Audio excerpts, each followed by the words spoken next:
if you continue down this path and you let the current makeup of marketing exist in this way, you're going to get fired. True and fair. Right. I mean, John's an East Coaster. He's very blunt, just like I'm an East Coaster, and go figure it out. And so we sat down with Bob and I said, Bob, we just need someone that cares about demand generation. And so that's when we started our search for Denise. And I think without that guidance that John gave both myself and Bob, we would have probably been too late. What would happen if we just told the truth? Welcome to TruthWorks, where we dig into the nitty-gritty of leadership and work. And what needs to change. I'm Jessica Neal. And I'm Patty McCord. Our journey together started in HR, but trust us, it's evolved into something wild, honest, and a bit rebellious. So throw out the handbook. We're here to redefine rules to work for us, not against us. Let's dive into another episode.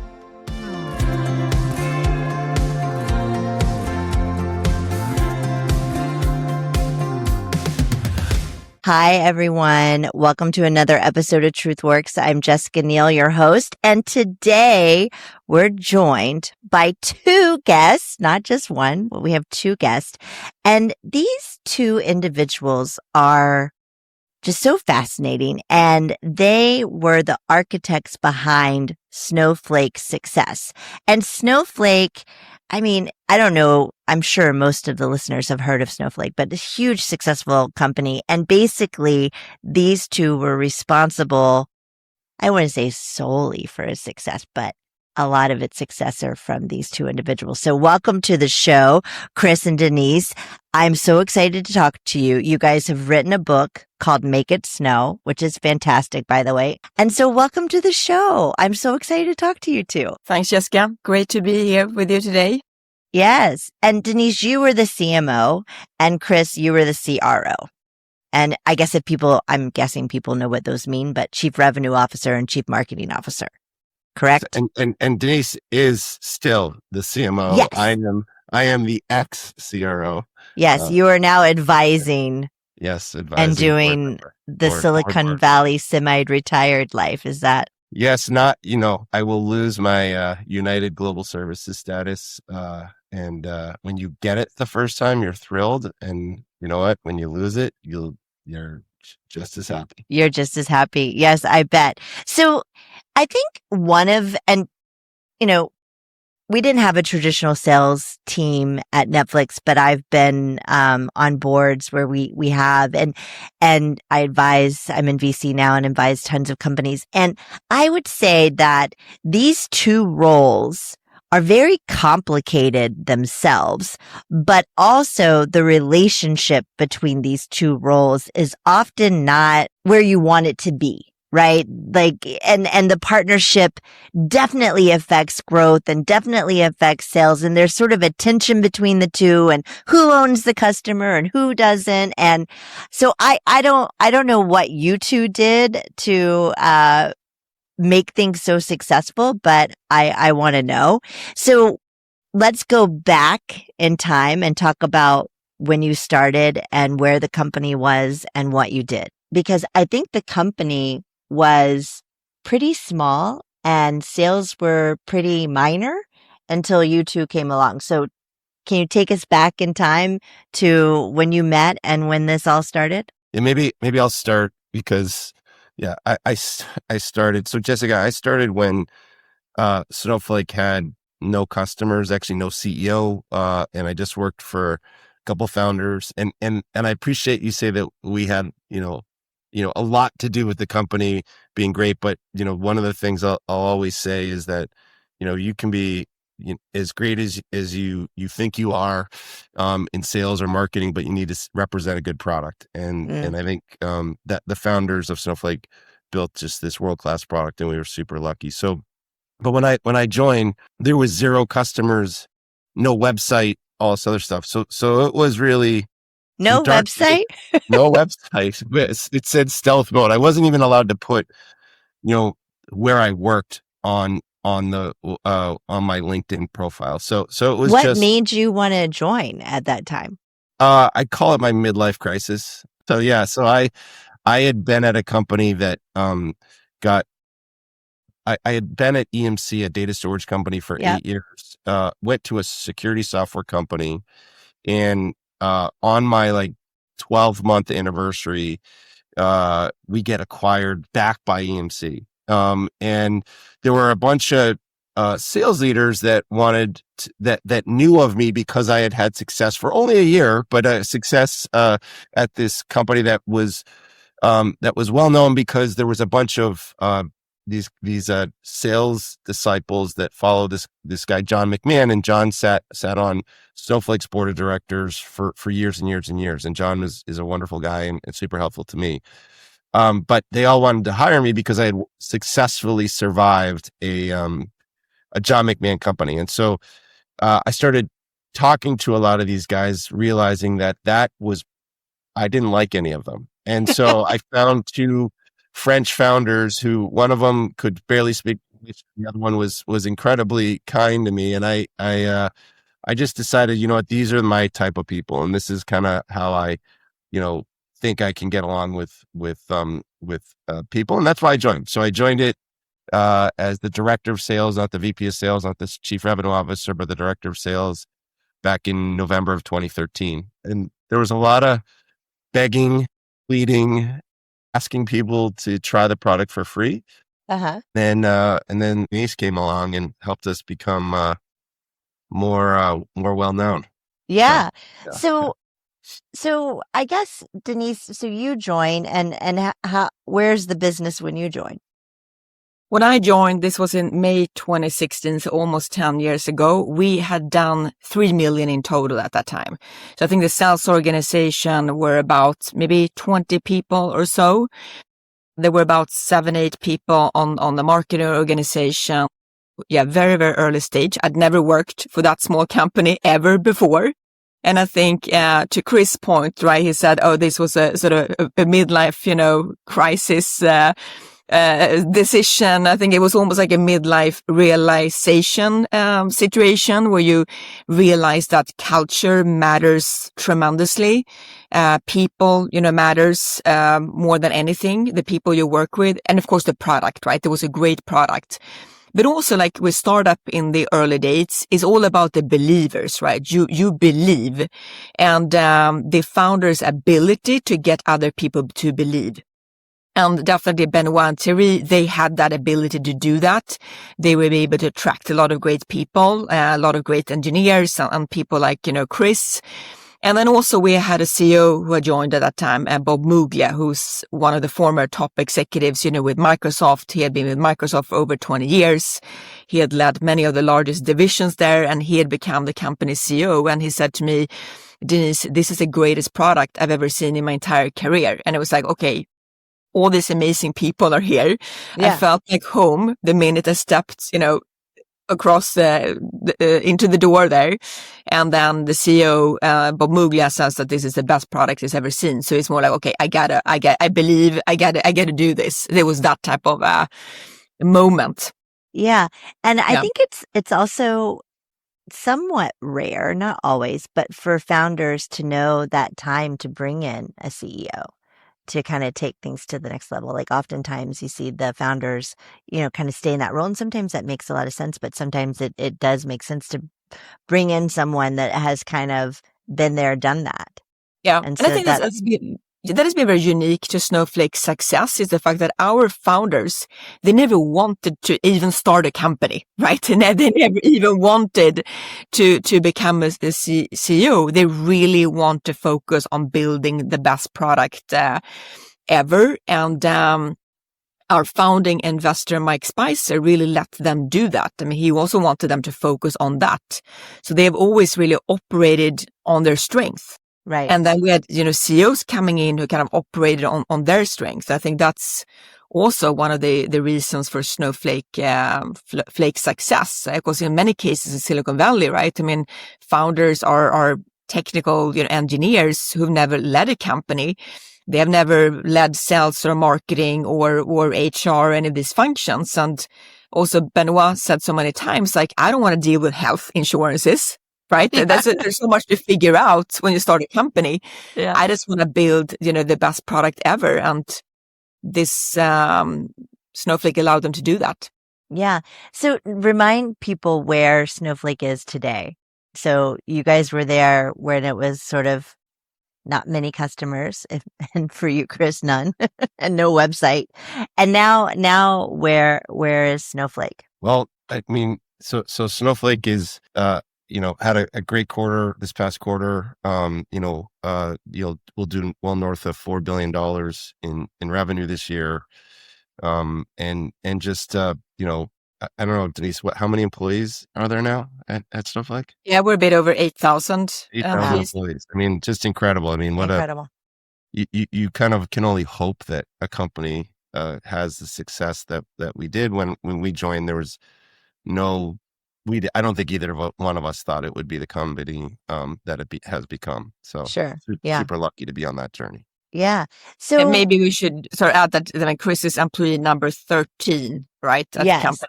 And I'm employee 120. wow. Yeah. And now there's over 8,000. That's incredible.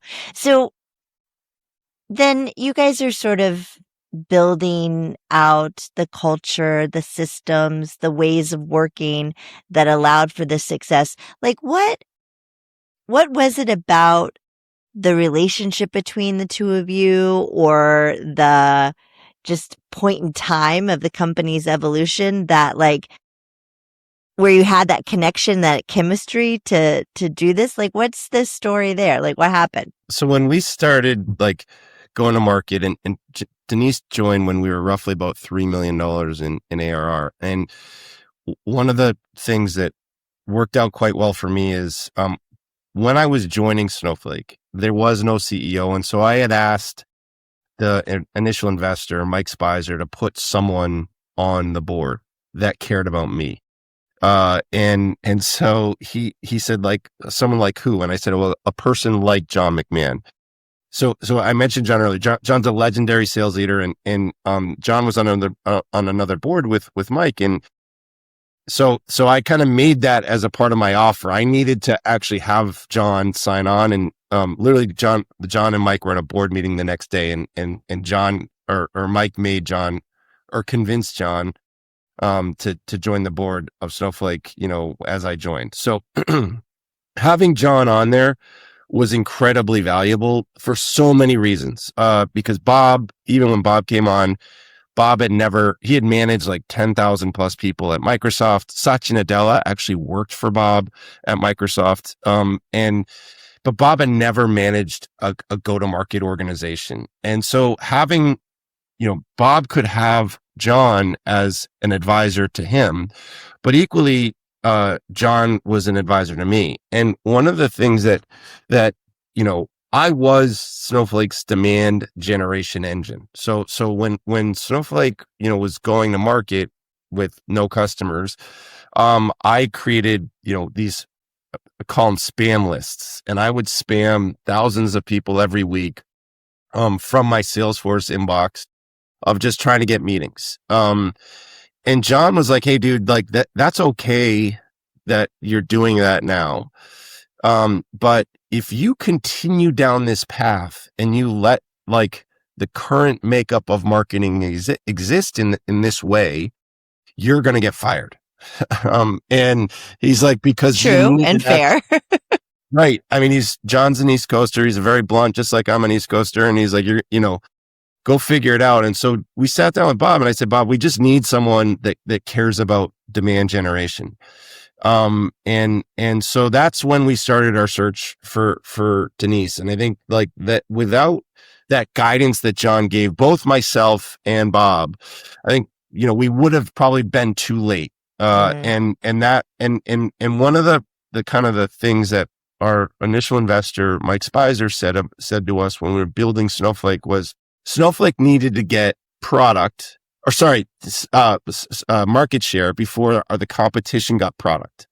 And so demand generation in our world meant we needed to get a lot of customers really quickly. And that's when we met, Denise. And so she, thank God she showed up. Couldn't have showed up, a day too soon. So it was great to have someone with a demand generation focus. And that's when Denise coming in really helped the trajectory of Snowflake because and any marketer will tell you, even though she came in and she got her hands dirty day one, you can look out and say it might take 6 to 9 months for any programs that the head of marketing develops to come to fruition. And we didn't have 6 to 9 months. We needed to go out and go fast. So I think but thank goodness that she showed up and started being super helpful to the sales team. Yeah. And so what was it about, Denise, when you joined and like the early conversations between the two of you that allowed you to kind of form the partnership necessary and the strategy necessary to really propel this massive growth? I think it was pretty easy for me to understand what are the priorities when I got in. And I think when you come in as a leader for any function, it's so important to really understand what are my priorities? How can I have impact now for the next 3 months? What do I need to do for the next 6 months? And then for the next year, and then communicate, that plan, right? So it was pretty clear what Chris and the sales team needed and what I had to deliver on. And if I delivered on that, that's how I would build trust with Chris, right? I think that's what it is. If you deliver on the things you say you're going to do, right? That's how you build trust with the rest, of the team. Also, Chris is probably the lowest ego sales leader there is, on the planet. Very rare, Incredible no opportunity offense against your peers. Yeah, incredible opportunity to work with a leader, like that, who also then understood the value. Okay, I need marketing to help us, grow this company. And there are even some sales leaders like, I don't need, marketing, right? Marketing is maybe nice to have sort of thing. Yeah. And then there are marketing leaders who kind of have sort of similar type of view on the sales organization, right? And that doesn't work. That's not how you build successful, companies. It comes back to that tremendous, teamwork. What has always been unique with Snowflake as well is that many other companies, the CEO will go out and say, oh, we're a technology-led company, or we're a sales-led company, or we are a marketing-led company. All right. At Snowflake, it's always been, we're a customer-led company. The customer has been at the center from before at the point where company was even founded to also where we are today. So that guides us. It's a North Star every day. We're all focused on that customer. And that really helps aligning in all organization as well. It's not that one department is more important, than the other. I think a lot of companies are making that mistake. And when you do that, and I've been working at some of those companies before, it basically puts some departments that, you're the second class kind of citizen at the company, right? Because it's really this department that is important, and it's this department we're all, helping to support. But here's all about we're marching towards the same, mission. It's all about the success, of our customers. That brings us, all together, and we all play an incredible critical role, on that path. So I think the culture and the values helped also tremendously. Also a factor really, really incredible, of course, to work with Chris, who also really always partnered so well, not just with marketing, but every team, right? It was always about developing that teamwork within all the different departments. And again, those people who couldn't do that, we had people coming in along this journey who were not that great, team players. Some people that came in and it was all about them. It was about me. It was all about their ego and their personal, success, within the company that matters. But the culture became an antidote for those. We have several leaders, and it's been happening throughout the last, probably 12 years, Chris, right? Every year there's someone who's coming in, incredible backgrounds, pedigree backgrounds, tremendous experience, who come in, but they don't survive in this organization because this is not an organization where you can lead with your ego and a me kind of, way of doing things. And the culture kind of creates like an antidote to those. So we have several people come in and they last for 3 to 4 months.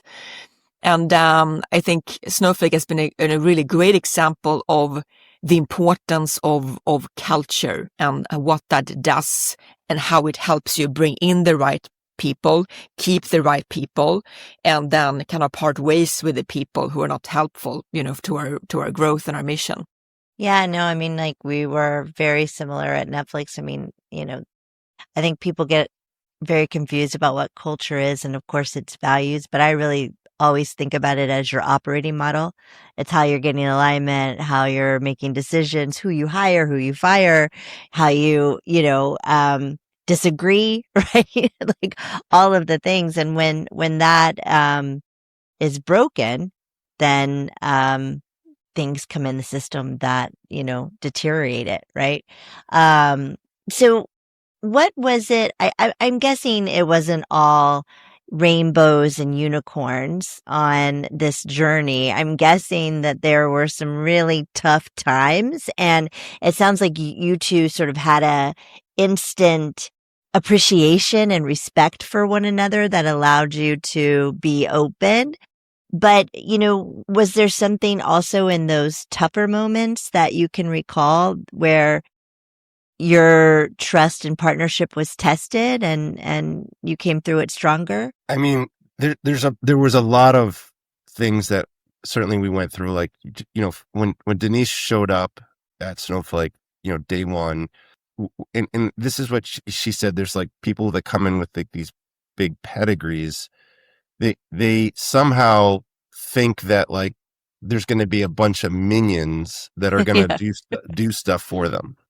And at a small company, and Denise had, to her credit, she did have a good pedigree, and she had been a very successful CMO prior to showing up to Snowflake, but that didn't prohibit her from going down and sitting and meeting with every single one of our individual contributors in the sales organization to understand what was working and what wasn't, and diagnosing problems. And so I think that's where she started to establish credibility, not only with me, but more importantly with the sales team. And I think that was the kind of beginning of the relationship that I think, I know was amazing. And so super appreciative of the work that she did. And that's, by the way, that was the culture that we had at Snowflake. Is every single leader at Snowflake needed to be able to do their job. So I certainly feel it really important as a sales leader that every sales leader knows how to sell Snowflake.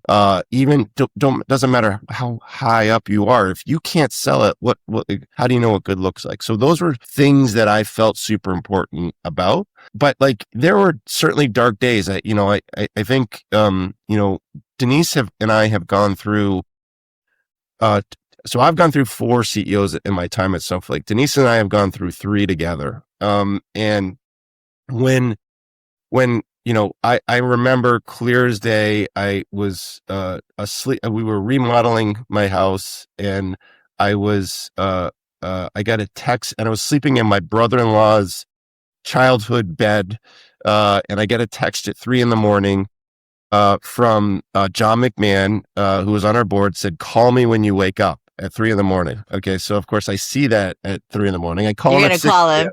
Yeah, I call him at 6. I wait 3 hours, but of course I'm not sleeping. Yeah, of course. And he's like, "Hey, listen, Bob's out, and you've got a new boss, and his name is Frank Slootman." And I knew who Frank was. I didn't know Frank, and so I'm thinking, well, okay, I'm going to get fired. And by the way, he's like, you have a one-on-one with Frank on Friday, and this is like 2 days later. I'm like, okay, great, this will be interesting. So I remember that one-on-one because I went into that one-on-one, and there was dysfunction at the executive team. There was like prior to Frank showing up, there was some. As Denise said, there were some bad actors. There were some people that were very much like out for themselves, didn't necessarily do the job, wanted like certain titles, like all these kind of weird things, not putting the company first or the customer first. And so, and was this stuff that Bob wasn't addressing, I guess? Yes. Yeah. Yeah. I mean, and I love Bob, but like there was like, Bob would tell me, "Hey, go tell this person how you feel." So I did. And it didn't help. It didn't, like, they were actually nicer to me because I told them how I felt. And I'm like, this is stupid. This is not, you don't need to be nice to me. I think you just need to do your job. Right.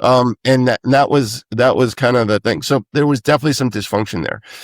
And so I went into my one-on-one with Frank, and I said to him, hey, listen, great to meet you. And I was for sure certain I was getting fired. Like, that was in my mind, I'm getting fired. And I said, I mean, like, a new CEO brings in their own team. I mean, it's pretty typical. Yeah, but in hindsight, Bob was like, I thought you were getting fired too, Chris. I mean, everyone thought I was getting fired, basically. And so, I walk in to Frank and I say, there's two things I need from you, Frank. I said, number one, I said, I have this deal, which was the largest deal in the company history that Bob was in the middle of. I need your help, because the CEO's going to certainly want to know what's going on. You're going to have to talk to him. Okay. That was one. Number two, we have the best marketing department in the world, and I wouldn't touch it. And he's like, okay. And he's like, is that it? I'm like, that's it.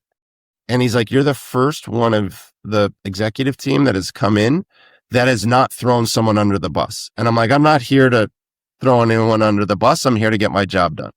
Yeah. And then I walked out, and that was it. And so that was like one of those, like, okay, I had her back and she had my back. Yeah. And there was a lot of commiserating, that Denise and I did around, our one-on-ones were typically on Tuesdays with Frank, and I'd have to walk up to his office, and, I'd tell my assistant, yeah, it may not see you after this meeting for about 6 or 7 months. And I would go that. And then like around this time, like the holiday season, Denise and I get basically the same email, and it says, Merry Christmas. And then, he says, we've just granted you this. And it was life-changing amounts of stock for both of us, the same amount. And we both got this giant grant of stock, and we're like, okay, so we have our job now. And so that was kind of like one of those, like, dark days through that transition, because Frank was evaluating and he was firing a lot. Pretty much most of the executive team got fired, except for her and I and our head of product. So wow, pretty wild. Yeah. Well, it says something about the two of you, and the fact that you were selfless and you were putting the company first.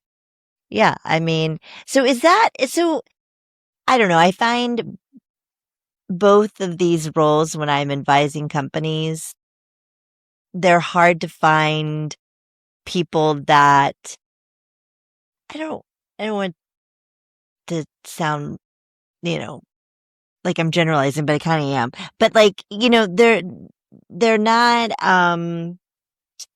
they don't have that. They don't have the put the company first thing. And, whether it's the sales team or the marketing team, there's sort of these like playbook things that just get applied that don't really like take traction. You know what I mean? And so do you guys just do it differently and are better than the average, or what is the secret? I think just learning by experience. I mean, the thing you can control and impact is your own work. That's really what matters. In that situation, with Frank before, the only thing we could do was to do our best work. We couldn't do anything more than that. Right. But I think it maybe comes back to your own kind of, personal, values, as well. And I think maybe both our personal values kind of aligned, with the company's, value as well. And that's why everything worked out so well. Another very important thing I think is as well, in terms of building trust, is how you take feedback and give feedback. And for instance, Chris and I have given each other feedback so many times about things. And also as a leader, there's sometimes things you don't see. There are things that people wouldn't tell me, right? Something maybe that was happening on the market organization, that everyone makes things look maybe good to me, because maybe I have the power to make certain decisions, maybe that I wasn't aware of. But Chris then, he would maybe hear something or see something himself, and he would tell me, Denise, hey, you actually have something going on here that you should take a look at. And to have really a kind of, a business partner like that who give you that, feedback, I think that's incredibly valuable. I think a lot of leaders are sometimes operating a little bit blind sometimes when you don't get people telling you things that they want to tell you, but that's not really the truth. So I think that part. And also then when Chris gave me that feedback, if I hadn't acted on that, let's say I had the problem, but for some reason I didn't want to deal with it because it was uncomfortable to me or anything like that, right? He would never give me feedback again. So I think that's the thing, how you give feedback, get feedback, and how you act on feedback. Same thing as well. When I gave them Chris feedback, I heard about things. Hey, Chris, you should maybe look into this. And Chris would then, of course, go and do an investigation, right? He wouldn't make a decision based on the feedback I gave him from what I've heard, but really go and go an investigation. And if he wouldn't act on that feedback, I wouldn't want to give him feedback again. So I think that thing as well is so important, to have someone you trust who will give you feedback. Also within your team, I've had leaders on my own team who would tell me, like, bad news, right? You could have handled that different, right? What you did right there wasn't actually perceived so well, right? But in most cases, your team members will never tell you, right? So you need people who you trust, who will tell you really the things that you don't want to hear. And then also again, how do you then act on that? If you get that news, is that super uncomfortable that you're not happy to hear. And if you just, shoot back and say and defend yourself, you will lose all those people who are going to give you so much valuable feedback. I think that's a big learning I got. Yeah, I think it's so important. And we were such a intense feedback culture at Netflix, and it takes a lot of practice to do it, but it was the fuel for us, right? Like really. And, we did it at all levels, and we had to practice it a lot. And the people that were unwilling to do it, didn't make it very long. But I want to know what's the toughest feedback you two ever gave each other? I think it's been mostly on people, because I mean, you know this, Jessica. It's like going out and hiring people. It's really hard, and you go through this like kind of loop of hiring people, and recruiting is hard. It's one of the hardest jobs you can It really is in leadership, right? Yeah. Is finding great people.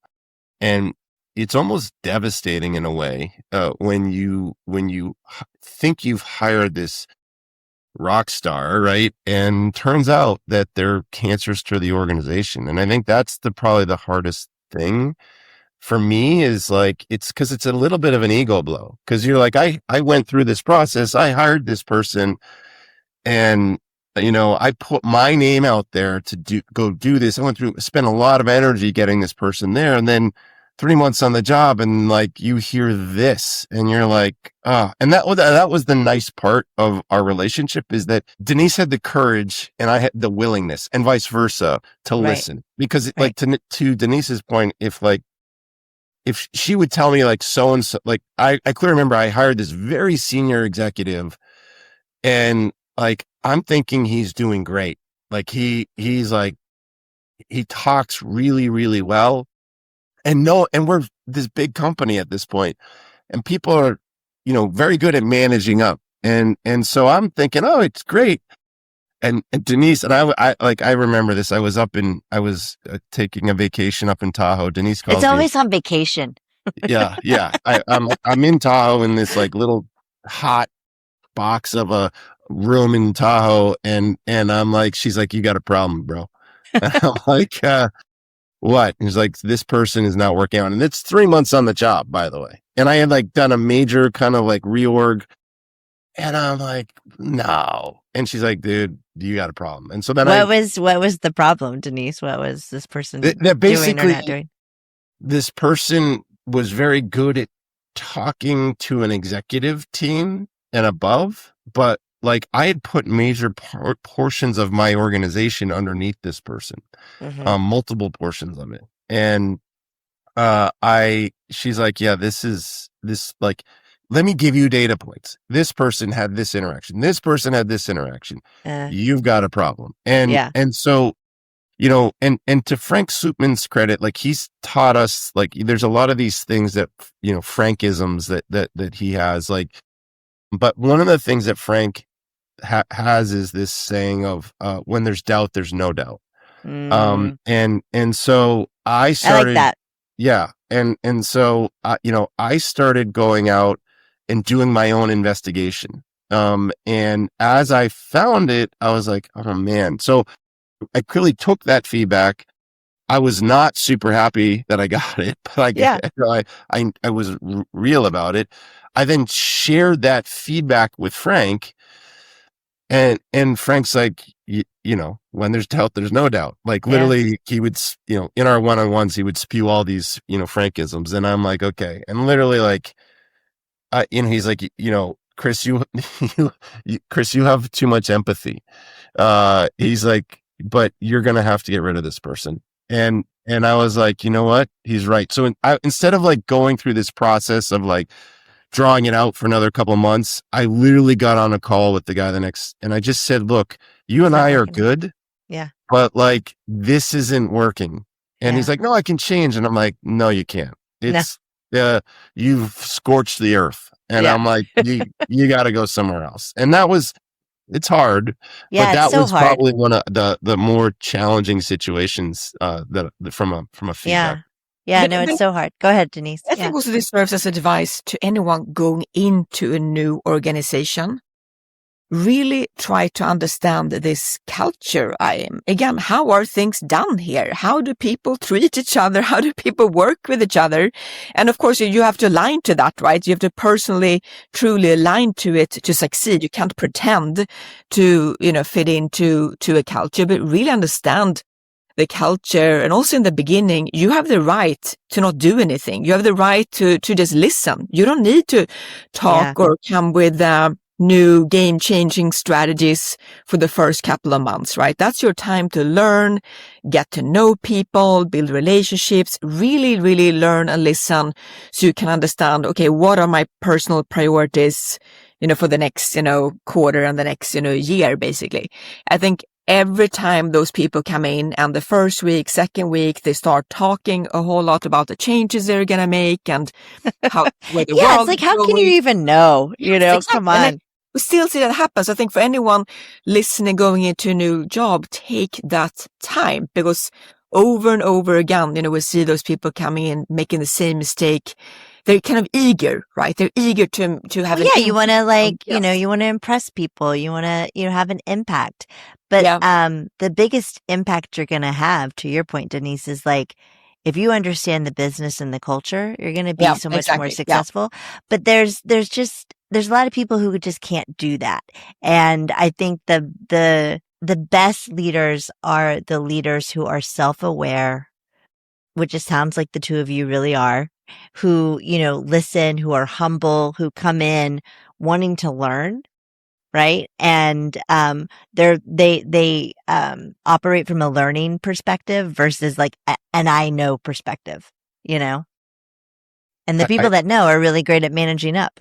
Yeah, definitely. I think that's, it's so important. Like, like having a giant ego is just not great. It's just not, it doesn't, the company is not successful because of you. And there are so many people in Silicon Valley that feel that way. Like they're like, I'm God's gift to sales, marketing, engineering, whatever. You're not. I mean, I hate to tell you, you're not. You've gotten, super lucky. There are some great salespeople that haven't been fortunate as I have, that been on the ride that I had. And some who, I remember one of our investors is a, big investor in Facebook. And I remember asking the question of like, how many people, when they invested in us, I'm like, how many people at Facebook made over $20 million? And this was probably like 8 years ago. And they're like, probably over 200 people. And all I could think in my mind is like, listen, like that 199th person that made over $20 million, I guarantee you, not 100% of those people were, quote unquote rock stars. You get a little bit lucky. And I think Silicon Valley has that, is you get like, there is this uniqueness of Silicon Valley where there's like these incredible companies that are born here. And you're watching it right now with all this AI happening, all these crazy companies that are changing the landscape with Anthropic and OpenAI and all these others. And not everyone is this quote unquote rock star, but there are some great people that are doing great things. And as long as you're really open to feedback and real about the situation and self-aware, that's the thing to me I look for the most in leaders and people, is how self-aware are you? That's like what I liked about Denise. I asked her a very self-aware interview question when I interviewed her. And I got to appreciate. What was the question? Well, I mean, I kind of set it up, but, so I stole this question from someone else, by the way, but, Okay. I asked, like, what's the biggest, misperception of you? And I just want to, cause we're all pretty judgy people. Like, we're going to judge you. You're judging me. I'm judging you. Like, that's just how it is. 100% all the time. Yeah. And so, I asked Denise, I say, Denise, what's the biggest misperception? And she's like, you can tell now, but like, she's stoic. She's this, very stoic Swedish person, very kind of staring at you. You're kind of like, is she going to beat me up type thing as she stares at you? And then she goes, ice queen. And I'm like, what? She's like, yeah, people think I'm an ice queen, but I'm really funny. Ha ha. And she laughed. And that's when I realized. I was like, dude, all right. I like this she's woman. good. Yeah, She's good. yeah. No, but it's more, Scandinavians we a little bit have that. We don't show our emotions like the, Southern Europeans, do. And, it's, people think we're cold, but we're not. But you're not. You're funny. Yeah. Okay. So we haven't really talked too much but tell us about the book. So you guys decided to write a book. How did you decide to write the book? Make it snow, and tell the listeners why they should buy it. Well, maybe I'll start, but I'll give really a lot of the credit to Denise. So, there's, I'm not as motivated as she is. And I think a lot of the credit of getting the book started and finished, it sits in Denise's lap. I mean, she kind of drove the process. And so, Fred Slootman, one of our CEOs, wrote the book Amp It Up. And Denise got to know Wiley, the publisher.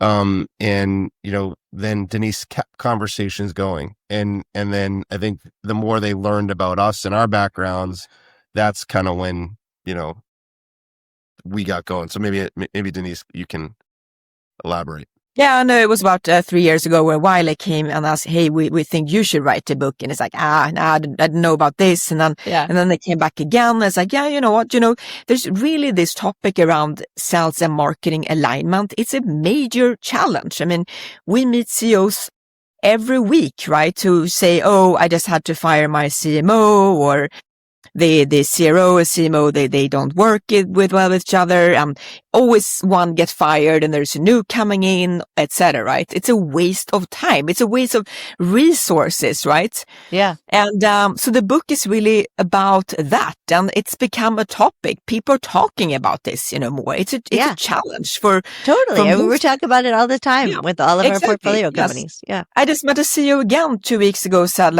and I know this CMO who joined this company is a great CMO. And he said, no, it didn't work out because the CMO couldn't really work with the sales team. So there's more. It's also about how people working with each other. It's kind of, it's culture. It's aligning towards a mission. I mean, it's a challenge. Or again, that one function doesn't respect the craft of the other, right? I mean, on the marketing side, you have to have tremendous respect for the sales craft. Very, very challenging. I think sales is the hardest job in the company because you're alone, right? You have that 3-month, target on you every quarter. If you don't deliver, you don't have a job. Most of us in the organization, we have a little more time, right? To kind of prove our value than the sales team has, and, And you have to understand that, and also then from the sales perspective, to really understand, okay, what is the value I can really get if I partner with marketing. And again, if you don't have those teams operating as its very best, you're not going to build an incredible company either, right? Yeah. It's not about just about sales and marketing, right? You need every department to operate at their peak, essentially, all the time. That's how you can, outperform the rest of the market. You can do that even with a mediocre product, right? You can outperform the market by just executing incredibly well. They're incredible products that never saw the light of day, right? Yeah. Because the team were not able to execute on it. Maybe the sales and marketing team couldn't realize the incredible potential of this product, and the world missed, something incredible, right? So, again, the impact and building a successful companies really comes from all these functions to operate at its best, and that require incredible teamwork, right, across all functions. And I would just add, I would say that, like, when Snowflake went public, when COVID was going on, so I did the IPO in this chair, in this room. Yeah. And so, like, when we came out of COVID, all of a sudden people knew who we were, Denise and I. Like, we were semi-tech famous, call it, because we had this journey. And then a lot of people would want Denise or myself to advise them, advise their companies, be on their boards, etc. And I can remember, like, going to, I would have to seek approval or get approval from my boss, who was Frank Slootman. And I go to Frank and I say, Frank, hey, this company wants me to be on the board. And Frank's an intimidating guy, so you don't always want to really, like, ask the question. And he's like, you should, because you'll see how screwed up other companies are. No, he didn't say it exactly like that. It's so I true. gave you the PG version Yeah. of it, but but he was right. He used the F word. He could have, but he was right, and I think that's the thing that I think, well, that's what I've realized in now my tenure outside of Snowflake is I sit on 7 different boards. I advise a whole bunch of different companies. And there is so much friction between sales and marketing. And sometimes that's the founder's fault. Sometimes that's the CEO's fault, because they create that friction. And so, my advice, like, and this is like Denise and I, recognize that there's not many, like, heads of sales only last, like, typically 18 to 24 months. For someone to stay in my job for almost 12 years is certainly not common. And so I think the thing, and same with Denise, like, Denise and I did this panel at this marketing seminar, and, like, the question was, how many people in the room have had 3 different CEOs and stayed in your job? And the answer was none. From the marketing standpoint, how many of you have worked with the same head of sales for 7, 8, 9 years? The answer was none, right? Like, they're just, like, it doesn't happen. And I think, so, like, what was the recipe that we had? And then what can we share with, other founders, other heads of sales, other heads of marketing on doing these things? And so I think, like, it's super important for you to not point as a marketer at the scoreboard and say, look at how many marketing qualified leads I've generated, but sales isn't contributing. There's this that happens all the time. Yeah, 100%. And I think that just for the listeners, I did finger pointing. Yeah, finger pointing. Yeah, you point your finger and you blame someone else. Yeah. The reality of it is, and Denise shared this mentality, is what matters is revenue, right? Like, customer success matters. Okay, that equals revenue, and so that's how she built the marketing team, is saying, like, our scoreboard is going to be revenue, whether the lead is coming from the sales team, whether the lead is coming from marketing. All that matters is that we're hitting our revenue targets, because then guess what? We'll have a successful IPO. We'll have promotions will be, for everybody around. And that's what happened. And I think that's the thing in the mentality and so that's why, the feedback that I've gotten on the book on Make It Snow has been like, hey, thank you. You gave us tangible examples of like, how did you do this at this stage of the company? And that's really where we spent a lot of time talking about is it's helpful for heads of sales to understand that they can't just point their finger at their marketing team saying they're terrible. Like, sit down with your head of marketing, explain to them the challenges you're having and see if they help you do that. Founders, you can't just create this, or CEOs, you can't create this like, angst or like tough tension. relationship between sales and marketing, because that's not that's not going to get you anything. That's just what we saw. Yeah, you have to work as a team, and it sounds like you two did. And we're like out of time. So we only have time for career confessions, which is unfortunate, but